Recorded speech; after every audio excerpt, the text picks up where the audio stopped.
сокинони шарафманди ноҳияи вахш низ чун тамоми мардуми кишвар рӯзи қабули конститутсияро бо шукргузорӣ аз давлати мустақил ва фазои амну осоиштаи меҳан истиқбол намуданд. Ба ин муносибат дар маҷмӯаи офтобаки ноҳияи вахш ҷамъомади тантанавӣ бо иштироки роҳбарияти ноҳия, мақомоти ҳифзи ҳуқуқ, роҳбарону ташкилоту муассисаҳо, раисони ҷамъиятҳои шаҳраку деҳот, фаъолон баргузор гашт. раиси ноҳияи вахш бо сухани шодбошӣ аҳли иштирокдоронро бо 28-умин солгарди рӯзи қабули конститутсия табрику таҳният намуданд.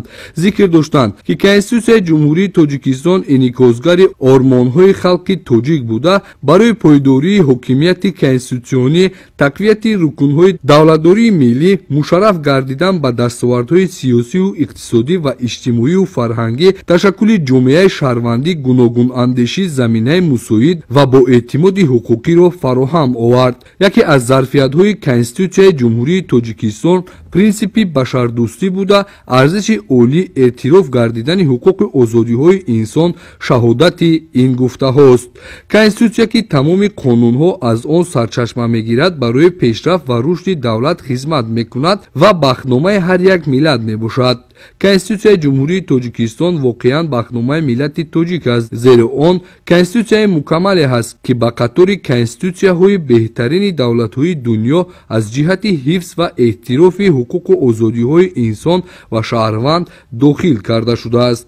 дар идомаи ҷамъомад ҳамчунин прокурори ноҳияи вахш вобаста ба ин рӯйдоди муҳим қабули конститутсия фикру ақидаронӣ намуд. гуфта шуд ки конститутсияи тоҷикистон маҳсули афкори пешқадами кулли мардуми кишвар буда, таҳти роҳбарии хиратмандона ва ташаббуси бевоситаи асосгузори сулҳу ваҳдати миллӣ пешвои миллат президенти мамлакат ҷаноби олӣ муҳтарам эмомалии раҳмон 6 ноябри соли 1994 тариқи райпурсии умуми халқӣ қабул гардидааст. дар арзишҳои олии ҳаёти ҷамъиятӣ ва сохторҳои давлатӣ эътирофи волоияти қонун, эътирофи арзишҳои олӣ доштани инсон ва ҳуқуқу озодиҳои ӯ ва монанди ин таҷассуми худро ёфтаанд. пас аз истиқлолияти давлатии тоҷикистон, қабули конститутсия яке аз дастовардҳои азими халқи тоҷик ба шумор меравад. дигар иштирокдорон низ вобаста ба истиқлолу озодӣ, муқаддасоти кишвар конститутсия фикру ақидаҳои худро баён намуданд. дар қисмати дуюми чорабинӣ барномаи фарҳангӣ мураттаб аз суруду таронаҳои ватандӯстона пешниҳоди аҳли иштирокдорон гардид. 28-умин солгари рӯзи қабул конститутсия дар ноҳияи вахш дар сатҳи баланди ташкилӣ таҷлил ёфт.